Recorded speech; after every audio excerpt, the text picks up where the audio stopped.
Next है हमारी exercise 10D। तो यहाँ पे हम क्वाड्रिलेटरल से रिलेटेड क्वेश्चंस करने वाले हैं। तो सबसे पहले हम यहाँ पे बात कर लेते हैं कि जो क्वाड्रिलेटरल है वो होता क्या है। तो क्वाड्रिलेटरल एक क्लोज्ड फिगर होती है जो 4 लाइन सेगमेंट से मिलके बनी हुई होती है। तो ये देखिए हमारा क्वाड्रिलेटरल का एक फिगर है जिसमें 4 वर्टिसेस हैं A B C and D। तो यहाँ पे ये वर्टिसेस हैं A B C and D। Sides इसमें कितनी हैं? यहाँ पे 4 साइड्स हैं A B B C C D and D ए, जिनको मैंने यहाँ पे राइट कर लिया है। एंगल्स कितने होंगे इसमें? 4 एंगल्स होंगे। ये angle A, angle B, angle C and angle D. Angle A को आप इस तरह से भी राइट कर सकते हो बी ए डी या फिर D A B. Same angle B को राइट कर सकते हो ए बी सी या फिर सी बी ए। एंगल सी को राइट कर सकते हो बी सी डी या फिर कह सकते हैं हम D C B. Angle D को राइट कर सकते हैं ए डी सी या फिर सी डी ए। डायगोनल्स क्या होते हैं? डायगोनल्स होते हैं जो हमारे अपोजिट वर्टिसेस को मीट कराते हैं, वो लाइन सेगमेंट। ठीक है, क्या होते हैं? ऐसे लाइन सेगमेंट्स जो अपोजिट वर्टिसेस को मीट कराते हैं उनको हम डायगोनल्स कहते हैं। तो यहाँ पे अपोजिट वर्टिसेस कौन से हो गए? देखिए बी के अपोजिट ये होगा, ठीक है, क्योंकि ये है ना जो सी है ये तो इसके साथ वाली लाइन पे बना हुआ है और ए भी इसके साथ वाली लाइन पे बना हुआ है। तो ये इसके अपोजिट नहीं होंगे, अपोजिट वो होगा जो इसके साथ वाली लाइन पे बना नहीं होगा। ठीक है, तो एक तो ये हो गया, यहाँ पे मैं डॉटेड कर देता हूँ इनको बी डी। ठीक है, क्या हो गया इसका डायगोनल? एक तो बी डी हो गया और दूसरा डायगोनल हो जाएगा यहाँ पे ए सी। ए के अपोजिट में कौन सा वर्टेक्स होगा? ये होगा सी। तो मैं यहाँ पे इसको डॉटेड कर देता हूँ। ठीक है, तो दूसरा डायगोनल हो गया हमारा ए सी। अपोजिट साइड्स देख लेते हैं क्या होंगी। अपोजिट साइड्स वो साइड्स होंगी जिनमें हमारा कोई भी वर्टेक्स कॉमन नहीं होगा। तो जैसे मैं यहाँ पे बात करता हूँ ए बी की, तो ए बी और डी सी इन दोनों में कोई भी वर्टेक्स आपस में कॉमन नहीं है, तो ये अपोजिट साइड है। तो मैं यहाँ पे पहले लिख लेता हूँ ए बी एंड कौन सी है ये? D C. ठीक है, और दूसरा पेयर कौन सा है? ये है A B and B C. इनमें भी तो आप कुछ भी कॉमन नहीं है, A D and B C. तो लिख देते हैं A D and B C. ठीक है, अभी बात करते हैं एडजेसेंट साइड्स की।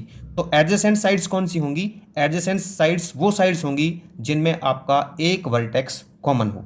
जैसे मैं यहाँ पे बात कर रहा हूँ ए से निकलने वाली साइड्स की, तो ए से कौन सी होंगी?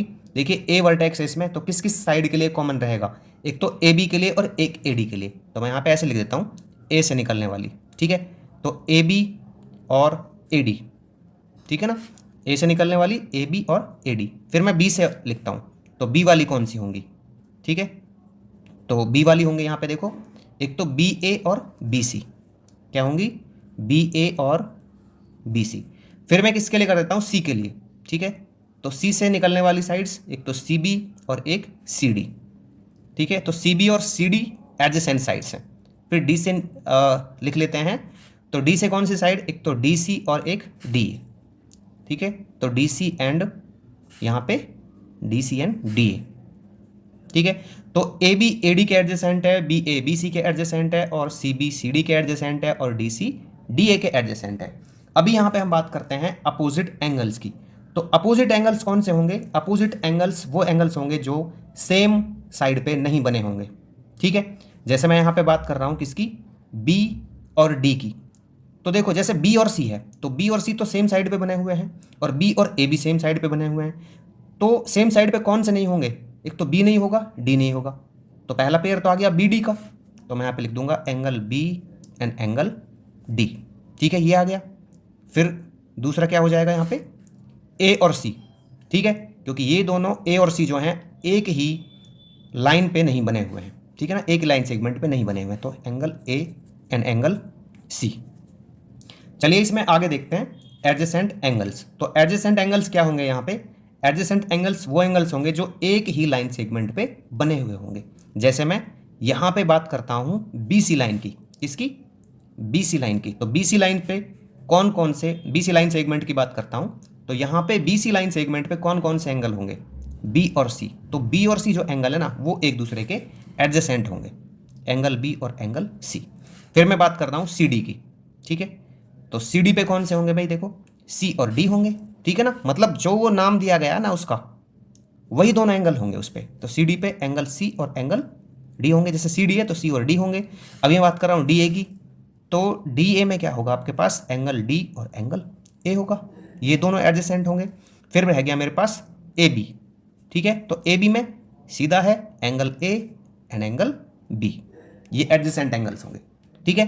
तो एंगल बी और सी एक दूसरे के एडजेसेंट हैं, सी और डी एडजेसेंट हैं, डी और ए एडजेसेंट हैं, और ए और बी एंगल एक दूसरे के एडजेसेंट हैं। अब यहाँ पे हम बात करते हैं कॉन्वेक्स क्वाड्रिलेटरल। तो कॉन्वेक्स क्वाड्रिलेटरल क्या होता है? ऐसा क्वाड्रिलेटरल जिसके हर एक एंगल का मेजर लेस देन 180 डिग्री हो, ठीक है, जिसके हर एक एंगल का मेजर लेस देन 180 डिग्री हो। और अगर हमें नॉर्मल पहचान करनी हो, कुछ भी नहीं दिया हो, मान लो नॉर्मल मुझे पहचान करनी हो, तो मैं कैसे पता लगाऊंगा कि कौन सा क्वाड्रिलेटरल एक कॉन्वेक्स क्वाड्रिलेटरल है? तो वो क्वाड्रिलेटरल जिसमें ऐसे यहाँ पे कॉर्नर बने होंगे, ठीक है ना, वो एक कॉन्वेक्स क्वाड्रिलेटरल होगा, ठीक है। नॉर्मल लैंग्वेज में समझते हैं, जिसमें चौंच निकली हुई होंगी बाहर की तरफ, ठीक है, ये वाली चौंच देखो, ये बाहर की तरफ निकली हुई है, ये ऐसे चौंच बनी हुई है, यहाँ पे ये चौंच बनी हुई है और ये भी चौंच बनी हुई है। तो इस तरह का जो क्वाड्रिलेटरल होगा वो होगा कॉन्वेक्स क्वाड्रिलेटरल, ठीक है। अब मैं यहाँ पे बात कर रहा हूँ ए बी सी डी लेके इसको, ठीक है भाई।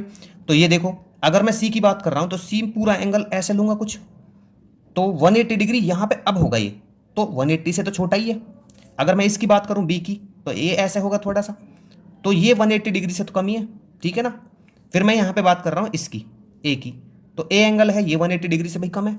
फिर मैं इसकी बात कर रहा हूँ डी की, तो ये भी 180 डिग्री से, देखो ये ऐसे बनेगा 180 डिग्री, इससे कम है, ठीक है। तो हर एक एंगल जो है वो लेस देन 180 डिग्री होना चाहिए, तब तो हम कह सकते हैं कि वो कॉन्वेक्स क्वाड्रिलेटरल है। अभी बात करते हैं कॉनकेव क्वाड्रिलेटरल की। तो कॉनकेव क्वाड्रिलेटरल क्या होता है? जिसमें आपका एटलीस्ट वन एंगल जो है मोर देन होना चाहिए 180 डिग्री, कम से कम आपका एक एंगल क्या हो, मतलब उसमें एक ही एंगल होना चाहिए मोर देन 180 डिग्री, तब तो वो कॉनकेव क्वाड्रिलेटरल होगा, अदरवाइज नहीं होगा। अब कॉनकेव को ऐसे कैसे पहचानते हैं हम? कॉनकेव वो क्वाड्रिलेटरल होता है जिसमें गड्ढा सा बना होता है, इस तरह से, ऐसे गड्ढा सा बना होगा इसमें, ठीक है ना, केव टाइप। ये देखो, ये चौंच, एक ये चौंच, ये चौंच, तीन चौंच तो रहेंगे इसमें, मतलब तीन एंगल जो होंगे आपके वो क्या होंगे, लेस देन 180 डिग्री हो सकते हैं, ठीक है। लेकिन ये जो एंगल होगा यहाँ पे एक अंदर, देखो ये 180 डिग्री से कम होगा, ये 180 से, ये 180 से, ठीक है। और ये जो एंगल है, एक एंगल, ये मोर देन 180 डिग्री होगा। मोर देन 180 डिग्री कैसे? जब मैं इसको ऐसे कराता हूँ पूरा, तो 180 तो यहाँ तक ही आया, ये इससे भी आगे निकल गया, तो मोर देन 180 डिग्री है, इसलिए कह सकते हैं इसको हम कि ये कॉनकेव क्वाड्रिलेटरल है। और जो इसमें एक गड्ढा सा होता है ऐसे, है ना, अंदर की तरफ, इसकी पहचान है कि ये एक कॉनकेव क्वाड्रिलेटरल है, ठीक है। अभी इसमें हम इंटीरियर और एक्सटीरियर की बात कर लेते हैं। मान लो मेरे पास ये क्वाड्रिलेटरल है यहाँ पे, ठीक है, ये ए, ये बी, ये सी और ये डी, इसे मैं ई मान लेता हूँ, यहाँ पे एफ मान लेता हूँ, ये यहाँ पे मैं जी, ये यहाँ पे मान लेता हूँ मैं एच, और यहाँ पे मान लेता हूँ मैं आई, और इधर मान लेता हूँ मैं जे। तो इसके एक्सटीरियर में कौन से पॉइंट होंगे? पहले चलो इंटीरियर की बात करते हैं। इंटीरियर में कौन से पॉइंट्स होंगे? तो ये ई और एफ होंगे इसके अंदर जो होंगे, ठीक है भाई। इंटीरियर का मतलब क्या है? जो इसके बाउंड्री के अंदर होंगे वो इसके इंटीरियर में। एक्सटीरियर भी देख लेते हैं, चलो एक्सटीरियर में कौन से होंगे? जो इसकी बाउंड्री के बाहर हैं। कौन कौन से बाउंड्री के बाद? आई और जे, तो ये आई और जे इसके एक्सटीरियर में। अब बात करते हैं हम इसके ऑन लाइन। ऑन लाइन, तो लाइन पे कौन कौन से होंगे? ए बी जी सी, ठीक है ना, ये लाइन पे है ए बी, ये जी, ये सी, ये एच और ये डी, ये लाइन पे बने हुए हैं, डी है ये, ठीक है। अब हम बात करते हैं इसके रीजन में कौन से होंगे। तो रीजन में कौन कौन से आते हैं? रीजन में वो पॉइंट्स आते हैं जो एक तो बाउंड्री पे बने हो और एक इंटीरियर में हो। तो बाउंड्री वाले मैं ऐसे लिख दूंगा, मतलब जो लाइन पे बने हुए हैं, ठीक है ना। तो ये सारे A B G C H D, और जो इंटीरियर में, तो इंटीरियर में आपका ई और एफ और है, ठीक है। तो ये इसके रीजन में होंगे। एक्सरसाइज 10D का देखते हैं क्वेश्चन नंबर 1। तो यहाँ पे हमें ब्लैंक्स फिल करने हैं। इसके फर्स्ट पार्ट में हमको दिया गया है एक quadrilateral has blank space sides and blank space vertices. तो एक क्वाड्रिलेटरल में कितनी साइड्स होती हैं? इसमें होती हैं 4 साइड्स। और कितने वर्टिसेस होते हैं इसमें? इसमें हमारे पास 4 वर्टिसेस होते हैं, ठीक है। अभी हमने इंट्रोडक्शन में किया था ये। तो इसके सेकंड पार्ट को देखते हैं। एक quadrilateral has blank space angles. तो एक क्वाड्रिलेटरल में 4 एंगल्स होते हैं। और डायगोनल्स कितने होते हैं क्वाड्रिलेटरल में? इसमें हमारे पास 2 डायगोनल्स होते हैं। पार्ट नंबर 3 देखिए इसका। A diagonal of a quadrilateral is a line segment that joins 2 blank space vertices of the quadrilateral. तो डायगोनल क्या होते हैं? जो अपोजिट वर्टिसेस को मीट कराते हैं। ऐसे लाइन सेगमेंट्स को हम क्या कहते हैं? डायगोनल्स कहते हैं, ठीक है। तो यहां पे मैं लिख दूंगा अपोजिट। इसके पार्ट नंबर 4 को देख लेते हैं। यहां पे क्या दिया गया है? The measure of each angle of a convex quadrilateral is blank space 180 degree. कह रहा है कि जो कॉन्वेक्स क्वाड्रिलेटरल होता है ना, उसके हर एक एंगल का जो मेजर होता है वो 180 से कैसा होता है, तो वो लेस होता है। ठीक है, क्या होता है, लेस। पार्ट नंबर 5 है two sides of a quadrilateral which are not adjacent are blank space sides. तो क्या कहता है, जो दो साइड्स होते हैं क्वाड्रिलेटरल की जो एडजेसेंट नहीं है, तो एडजेसेंट नहीं है तो क्या होंगी, अपोजिट साइड्स होंगी। क्या होंगी, अपोजिट साइड्स। नेक्स्ट है इसका क्वेश्चन नंबर 2। तो यहाँ पे हमें एक क्वाड्रिलेटरल दिया गया है ABCD, इसके इनसाइड में हमको एक पॉइंट लेना है O। अभी हमें क्या करना है, जो ये पॉइंट O है इसको ज्वाइन कराना है इसके वर्टिसेस ABC और D से। तो हमको बताना है कि इस तरह से ज्वाइन कराने पर जो ये क्वाड्रिलेटरल है ये क्या फिगर बनाएगा, तो हमको उनके नाम बताने हैं। तो देखिए ये यहाँ पे क्वाड्रिलेटरल है ABCD, इसके इनसाइड में हमने एक पॉइंट ले रखा है O, और फिर हमने O को ज्वाइन करा दिया है इसके वर्टिसेस से। ठीक है, ये फिगर हमको बनी हुई दी गई है। अभी यहाँ पे बताना है कि जो यहाँ पे ये क्वाड्रिलेटरल डिवाइड हुआ है, इन फिगर का नाम क्या है। तो ये हमारा क्या होगा, ट्राइंगल्स बनेंगे, 4 ट्राइंगल्स। तो किन फिगर्स में डिवाइड हुआ है, ये हुआ है 4 ट्राइंगल्स में। किसमें, 4 ट्राइंगल्स। तो अभी हमें इन ट्राइंगल्स के नाम बता देना है। तो क्या क्या नाम है इनके, देखो एक तो हो जाएगा OAD, तो मैं यहाँ पे राइट कर दूंगा ट्राइंगल OAD। दूसरा यहाँ पे हो जाएगा ये ट्राइंगल OAB। ठीक है, ट्राइंगल OAB। फिर यहाँ पे राइट कर देंगे ट्राइंगल OBC, ट्राइंगल OBC। फिर राइट कर देंगे ट्राइंगल ODC, तो ये ट्राइंगल ODNC। तो चलिए इसका क्वेश्चन नंबर 3 देखते हैं। In the adjoining figure ABCD is a quadrilateral. तो यहाँ पे ये ABCD जो है एक क्वाड्रिलेटरल है, तो हमको बताना है how many pairs of adjacent sides are there, name them. तो यहाँ पे हमको बताना है कि एडजेसेंट साइड्स के कितने पेयर हैं, उनके नाम। तो देखिए एडजेसेंट साइड्स के कितने पेयर होंगे, यहाँ पे एडजेसेंट साइड्स के यहाँ पे 4 पेयर होंगे। देखो कैसे होंगे एडजेसेंट साइड्स के 4 पेयर। एडजेसेंट साइड्स होती क्या है, इंट्रोडक्शन में हमने सीखा था। एडजेसेंट साइड्स वो साइड्स होती हैं जिनमें एक वर्टेक्स कॉमन हो। ठीक है, क्या हो, एक वर्टेक्स कॉमन हो। तो इसके फर्स्ट पार्ट को देख लेते हैं। देखिए यहाँ पे एडजेसेंट साइड्स क्या होंगी, तो मैं A वर्टिसेस से ले लेता हूँ। तो A वर्टिसेस से क्या आएंगी, एक तो AB और एक AD, तो ये आ गया AB एंड AD। B से ले लेते हैं, तो ये आ जाएगा BA और BC, तो BA और BC। अब चाहें तो इसको AB लिख सकते हैं। ठीक है, C से ले लेते हैं CB और CD, तो ये आ जाएगा CB एंड CD। अभी D से ले लेते हैं, तो D से क्या आ जाएगा DC और DA, तो DC एंड DA। ठीक है, पॉइंट नंबर 2 यहाँ पे बोला गया है how many pairs of opposite sides are there, name them. तो अपोजिट साइड्स के कितने पेयर बनेंगे, हमें यहाँ पे उनके नाम बताने हैं। तो अपोजिट साइड्स के ना 2 पेयर बनेंगे, 2 पेयर्स। ऐसे यहाँ पे लिखना था एडजेसेंट साइड्स के 4 पेयर्स बनते हैं। ठीक है, ये 4 पेयर। तो 2 पेयर्स अपोजिट साइड्स के कौन कौन से होंगे, देखिए एक तो AD और BC। अपोजिट साइड आपको पता है कौन सी होंगी, वो साइड जिनमें आपका कोई भी वर्टेक्स कॉमन नहीं होगा। तो मैं यहाँ पे लिख दूंगा AD और BC। ठीक है, कौन सा, AD एंड BC। और दूसरा कौन सा होगा, ये होगा आपका DC और AB, DC एंड AB। चलिए पार्ट नंबर 3 को देखते हैं। यहाँ पे बोला गया how many pairs of adjacent angles are there, name them.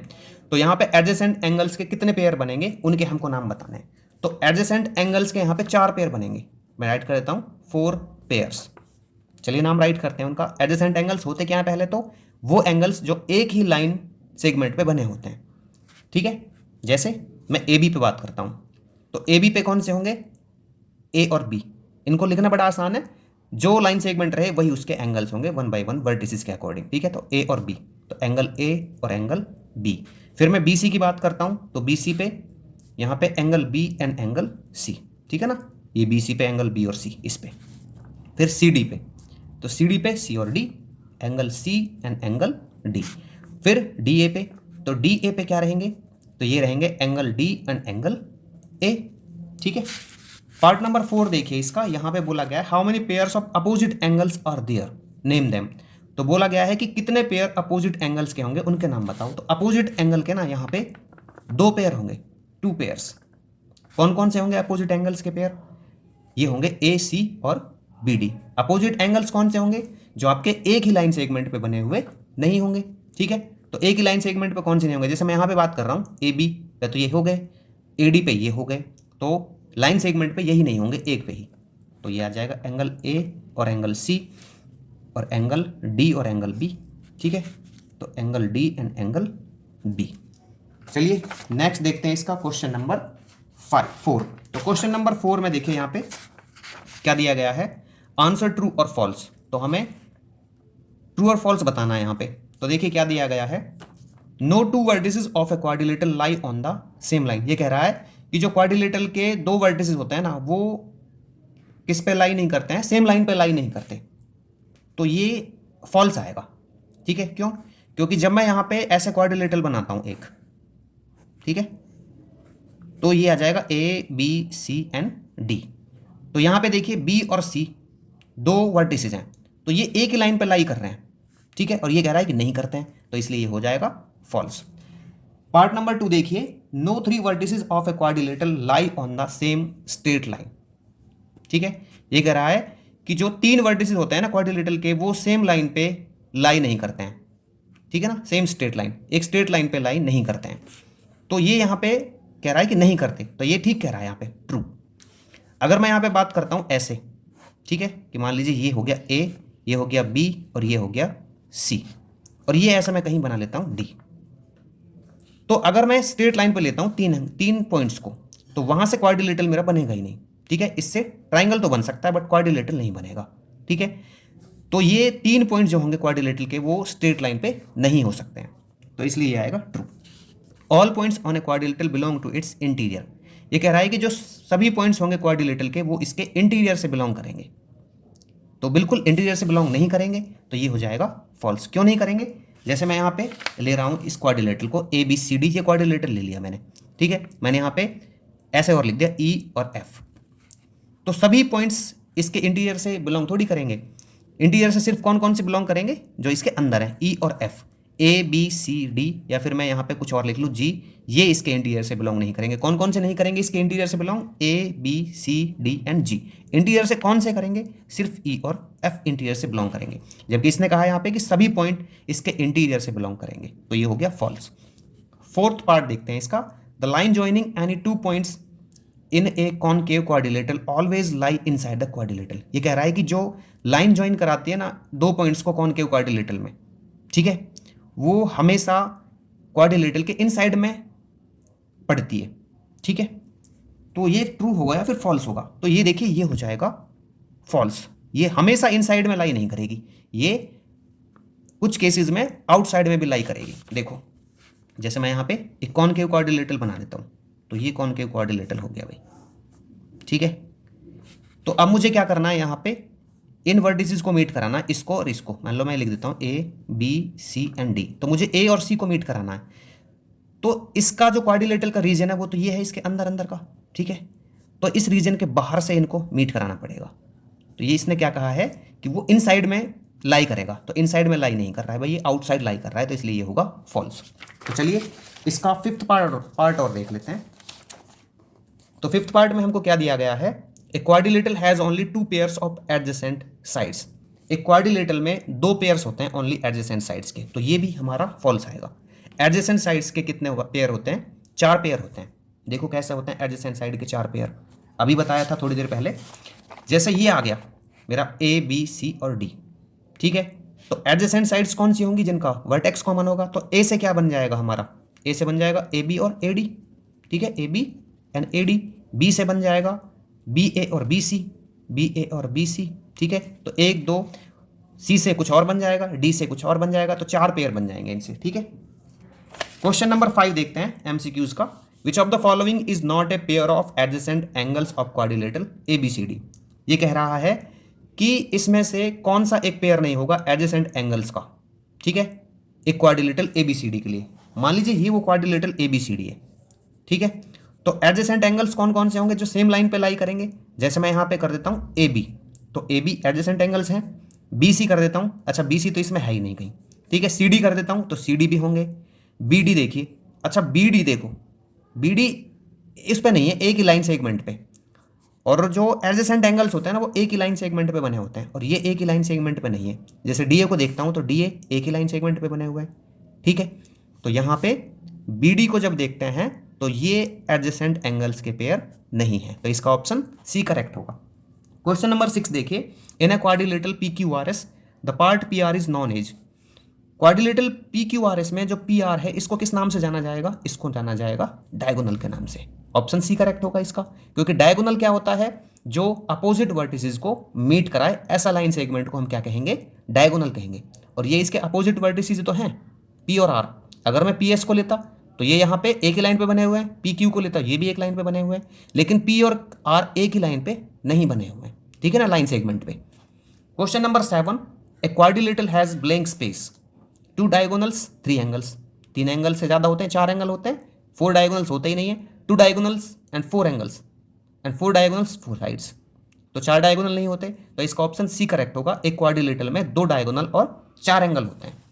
Question number 8 देखिए, a cricket ground is in the shape of a quadrilateral. एक क्रिकेट ग्राउंड जो है वो क्वाड्रिलेटरल की शेप में है।